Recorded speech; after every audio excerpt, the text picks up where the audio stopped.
ইটালির এমবিসি হাজার হাজার মানুষ ভিড় করতেছে দেখেন। কেউ এখনো নরস্তা পাসপোর্ট কিছুই পাইতেছে না।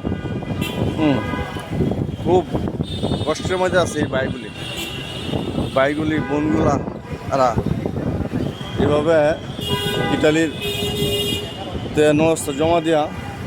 এই যে এটা হলো ইটালির এমবিসি।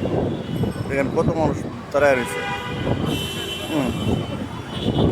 কত মানুষ তারাই রয়েছে গুলশান একে।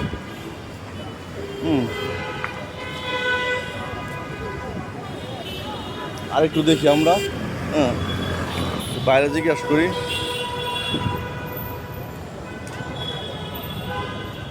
কাজ কি হইতেছে ভাই? কাজ কিরকম কাজ হইতেছে তো না? ভিতরে কাজ হইতেছে, অনেক পাবলিক তো আপনার অপেক্ষা আছে কারো। এখন চলতেছে তাহলে কাজ না? আলহামদুলিল্লাহ এখন অনেকটা কাজ চলতেছে মোটামুটি।